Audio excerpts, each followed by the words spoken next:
I settled for you. My ex was better in every way, and I've regretted it every day. She screamed at a party in front of our friends. I said nothing, just left. Our mutual friend texted me an hour later. She just called her ex. He laughed and hung up on her. A week later, she showed up at my door crying. I said, "Go find better," and closed it. I didn't realize I was a placeholder until the lease renewal came up. Looking back, the signs were there from the start. I was the guy who made sense on paper. I'm 29, I work as a systems architect, I have a healthy 401k, and I drive a car that doesn't break down. I'm reliable. I'm stable. I'm the guy you marry when you're done having fun. Sarah was different. She was chaos wrapped in a sundress. She was vibrant, loud, and incredibly magnetic. When we met 2 years ago, she was recovering from a breakup with a guy named Damien. Damien was everything I wasn't. He was a club promoter slash DJ slash aspiring something. He was exciting. He was dangerous. He was also allegedly abusive, cheated constantly, and borrowed money he never paid back. When Sarah and I started dating, she constantly told me how refreshing it was to be with someone who didn't scream at her. She loved that I paid the bills on time. She loved that I moved us into a spacious 2-bedroom apartment in the city. She loved the safety. But she didn't love me. She loved the lifestyle I provided. It started with small comments about 6 months in. Backhanded compliments that stung just enough to leave a mark. "I love that you're so predictable," she'd say while watching me meal prep on a Sunday. Damien would have us on a plane to Vegas right now with $0 in his pocket. It was stressful, but God, the rush was insane. "Well, at least we aren't stranded in Vegas," I'd reply, trying to keep it light. She would just sigh, looking at her phone. "Yeah, at least we're safe." That word, safe. She started using it like a slur. The phone usage got worse over the last 3 months. She was always smiling at her screen, tilting it away whenever I walked into the room. When I asked who she was talking to, it was always just the girls or work drama. But I knew. You always know. The intimacy died off, too. It became mechanical. If I tried to initiate anything, she'd sigh and say, "Can we just watch a movie? I'm not in the mood." Yet, 20 minutes later, she'd be posting thirst traps on her Instagram story, captioning them with cryptic lyrics about missing the fire. I swallowed my pride. I told myself it was a phase. I told myself that stability wasn't sexy, but it was permanent, and she would realize that eventually. I was wrong. I was paying the rent for a woman who was actively grieving the loss of a toxic relationship while sleeping in my bed. I was the waiting room, and her number was about to be called. The explosion happened at our friend Mike's 30th birthday party. It was a backyard barbecue setup, lots of people, loud music, and an open bar. Sarah had been tense all day. She'd spent 2 hours getting ready, trying on 4 different outfits, obsessing over how she looked. "Who are you trying to impress?" I asked, half joking, as she adjusted her dress in the hallway mirror. "Nobody," she snapped. "I just don't want to look like a suburban housewife just because I'm dating you." Ouch. We arrived at the party, and she immediately hit the tequila. Hard. Within an hour, she was buzzed. Within 2, she was sloppy. She was holding court in a circle of our friends. Mike, his fiancée Jessica, and a few others. I was standing near the grill, nursing a beer, watching her. She was glued to her phone again, texting furiously, laughing, then looking up at me with a sneer, then back to the phone. I walked over to hand her a water. "Hey," I said quietly. "Maybe slow down on the shots? We have to drive home later." She looked at the water like I had handed her poison. The conversation in the circle died down. Everyone sensed the shift. "Stop trying to control me," she slurred, her voice too loud for the close proximity. "God, you are so suffocating." "I'm not controlling you, Sarah. You're stumbling." "I'm having fun," she shouted, throwing her hands up. "Do you remember what fun is? Or did you budget that out of the spreadsheet this month?" A few people chuckled nervously. Mike stepped in. "Hey, easy, Sarah. He's just looking out for you." She spun on Mike. "Oh, shut up. You guys all think he's so great because he's a nice guy. He's boring. He's dead weight." The backyard went silent. The music seemed to fade into the background. I felt the heat rise in my neck, but I kept my voice calm. "Okay, we're leaving. Grab your purse." I turned to walk away, expecting her to follow. She didn't follow. She detonated. "I settled for you." Her scream tore through the party. Every single head turned. 30 people froze, drinks halfway to their mouths. I stopped. I turned back slowly. She was standing there, chest heaving, phone clutched in her hand like a weapon, tears of rage in her eyes. I settled, she screamed again, pointing a shaking finger at me. My ex was better in every way. He was a man. He had passion. He made me feel alive. You're nothing. You're just a paycheck and a place to sleep. The cruelty of it was breathtaking. It was so raw, so honest, that it didn't even sound like an insult. It sounded like a confession she had been holding in for 2 years. I regret it every single day, she yelled, her voice breaking. I wish I never met you. You're pathetic. The silence that followed was heavy. Our friends looked at me with a mix of horror and pity. Jessica looked like she wanted to throw up. She stood there, defiant, waiting for me to fight back. She wanted me to scream. She wanted a dramatic scene to validate her chaos. She wanted to prove that I was just as toxic as Damien, so she could feel justified in hurting me. I gave her nothing. I looked her in the eyes. I didn't frown. I didn't cry. I looked at her with the detached curiosity of a stranger watching a car crash. I reached into my pocket, pulled out the keys to my car, and held them up. Okay, I said. My voice was steady. No waver. I turned around and walked out of the backyard. Where are you going? She screeched behind me. I'm talking to you. Don't you walk away from me.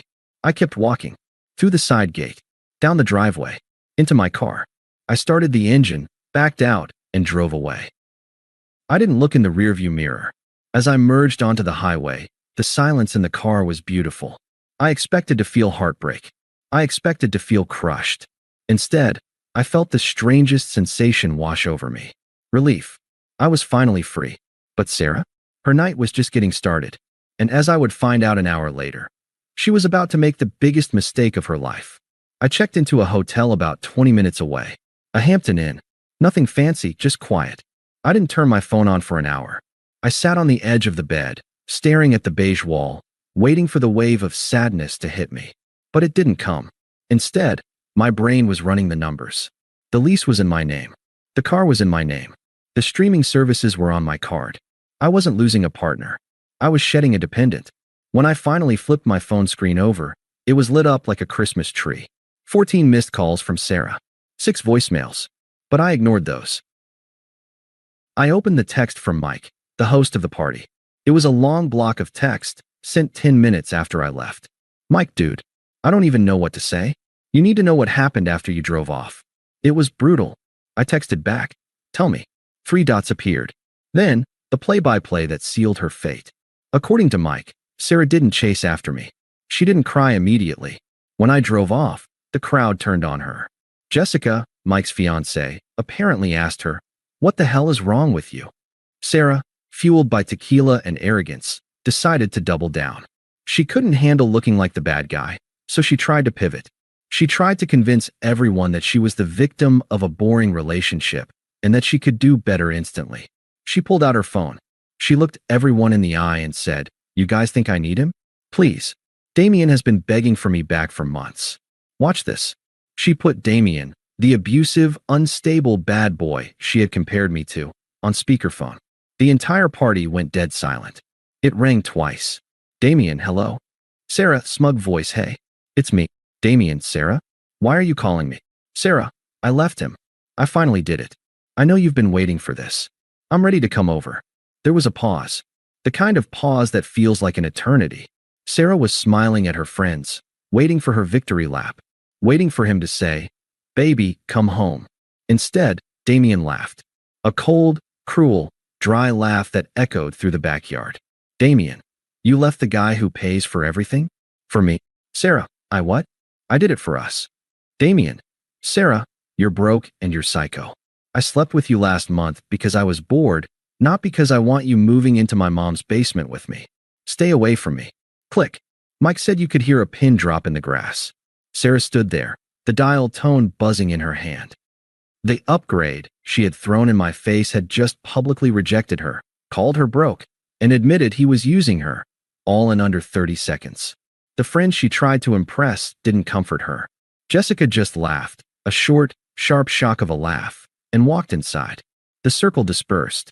Sarah was left standing alone in the yard, holding a dead phone, realizing she had just torched her safety net for a safety net that didn't exist.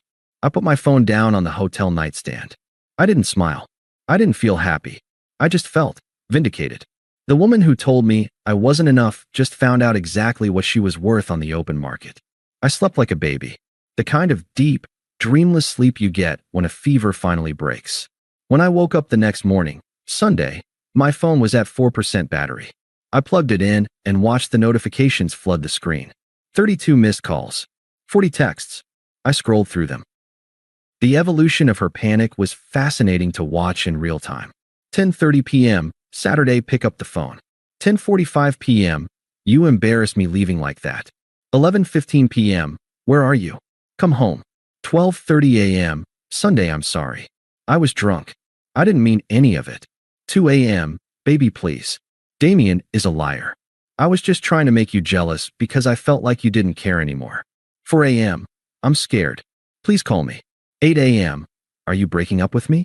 Please don't do this. I read them all with zero emotion. I didn't reply to her excuses. I didn't ask about Damien. I didn't engage with her feelings at all. I engaged with the logistics. I opened my banking app. I transferred half of our joint savings, exactly my contribution, into my personal account. I changed the password to the Netflix, the Spotify, and the Amazon Prime. Then, I sent one single text message. Me, I am not coming home today. We are done. You made it clear that you settled for me. I am no longer willing to be your settlement. Since the lease is in my name, you need to leave. I will give you until next Sunday to pack your things and find somewhere else. I will be back next Sunday at noon to collect my keys. Do not contact me before then. Then I blocked her number. I spent the next week floating. I went to work on Monday and felt lighter. I went to the gym on Tuesday and actually had a great workout. I realized how much mental energy I had been burning just trying to keep her happy, trying to be exciting enough, trying to compensate for an insecurity that wasn't mine. I heard through the grapevine that the fallout was severe. Mike told me she tried to stay at Jessica's place, but Jessica told her no. You humiliated him and ruined my party, she apparently said. Go stay with your parents. But she couldn't. Her parents lived 3 states away, and she had alienated them years ago, ironically, because of Damien. She was couch surfing. She was spiraling. She was realizing that boring paid the rent. Boring put food in the fridge, and boring was the only reason she had a life in this city. I didn't offer help. I didn't check in to see if she was safe. A week ago, I would have. I would have worried. But that part of me died in the backyard when she screamed that she regretted me. The week flew by. Sunday arrived. I checked out of the hotel at 11 a.m. I drove to the apartment complex. I parked my car, my reliable, paid-off car, in my spot. I walked up the stairs. My heart wasn't racing. I wasn't nervous. I was just ready to close the file on this bad investment. I put my key in the lock, but before I could turn it, the door swung open. She was waiting. She looked wrecked. Her hair was messy, her eyes were puffy and red, and she was wearing one of my old hoodies. The arrogance from the party was gone. The bad girl persona had evaporated. She stood in the doorway, trembling, surrounded by cardboard boxes. She looked at me like I was her savior, like I was going to fix this. You came back, she whispered, her voice cracking. I didn't step inside. I just stood on the welcome mat. I came for the keys, I said. Are you packed? She flinched at my tone. It wasn't the voice of her boyfriend. It was the voice of a landlord. Packed, she repeated, wiping her nose with the sleeve of my hoodie. Baby, please. Can we just talk? I can't. I can't leave today. I have nowhere to go. You had a week, I said, leaning against the doorframe. I didn't cross the threshold. I didn't want to give her the impression that I was entering our home. It was my home now. Where are the keys? She stepped forward, trying to close the gap between us, reaching out to touch my arm. I took a deliberate step back. Her hand hovered in the empty air, trembling. Stop, I said. Don't touch me. I made a mistake, she burst out, the tears starting to flow harder now. I was drunk. I was insecure. I saw everyone looking at us, and I wanted to feel important. I wanted to feel like I wasn't just the girlfriend. I didn't mean any of it. You meant every word, I corrected her calmly. Alcohol doesn't plant new thoughts, Sarah. It just unlocks the door to the ones you're hiding. You've thought I was boring for 2 years. You've thought you settled for 2 years. You finally just had the guts to say it. She shook her head violently. No, I love you. I I realized it this week. When you were gone. God, it was a nightmare. Mike and Jessica won't talk to me. My mom said I can't come back there. And Damien. She choked on the name. Yeah, I said. I heard about the call. Her face crumpled in humiliation. He's a monster. He laughed at me. He told me I was nothing without you. She looked up at me, eyes wide and pleading. And he was right. You're the only good thing in my life. You're the only man who ever treated me with respect. Please, don't throw away 2 years because of one bad night. It was a masterful performance. If this had happened 6 months ago, I probably would have folded. I would have hugged her, told her we'd work on it, and apologized for making her feel insecure. But I looked at her now, and I didn't see a partner. I saw a liability. I saw someone who viewed my loyalty as a weakness and my stability as a cage. I checked my watch. You have the rest of the afternoon to get these boxes into your car. If you need a U-Haul, you'll have to pay for it yourself. Her expression shifted. The sorrow evaporated, replaced by a flash of that sharp, ugly anger she had shown at the party. You're really going to do this? She spat, her voice hardening. You're going to kick me out on the street? Over words? After everything I gave you. You gave me nothing, I said simply. I gave you a home. I gave you a car. I gave you a life you couldn't afford on your own. And in return, you told the world you settled. I held out my hand, palm open, expectant. The keys, Sarah. She stared at me, her chest heaving. She realized the anger wasn't working either. This safe guy, she mocked, was gone, replaced by a wall she couldn't climb. She reached into the pocket of the hoodie, my hoodie, and pulled out the key ring. She slammed them into my hand, the metal digging into my palm. You're going to regret this, she hissed, grabbing a box. You think you're some prize? You're going to be alone. You're boring, and you're cold, and you're going to die alone in this stupid apartment. I closed my fingers around the keys. The cool metal felt like victory. Maybe, I said. I stepped back out into the hallway, clearing the path for her to leave. She dragged the last box out, breathing heavily. She stood there in the hallway, waiting for me to crack, waiting for the last second reprieve. I settled for you, she whispered, one last attempt to hurt me. Remember that. I looked her dead in the eye. I know, I said, and I'm setting you free. Go find better. I didn't wait for a response. I stepped inside, closed the door, and turned the deadbolt. Click. I heard her sob on the other side. Then a kick against the door. Then silence. Update. 6 months later, it's been half a year since I locked that door. The silence in the apartment was strange for the first week, but then I filled it.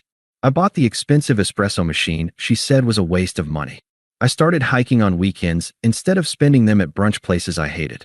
I got a promotion at work because I was actually focused, not worrying about what crisis was waiting for me at home. As for Sarah, karma works in funny ways. I ran into Mike a few weeks ago. He told me she never really got back on her feet. She bounced between a few casual flings, chasing that spark she was so obsessed with, but none of them let her move in.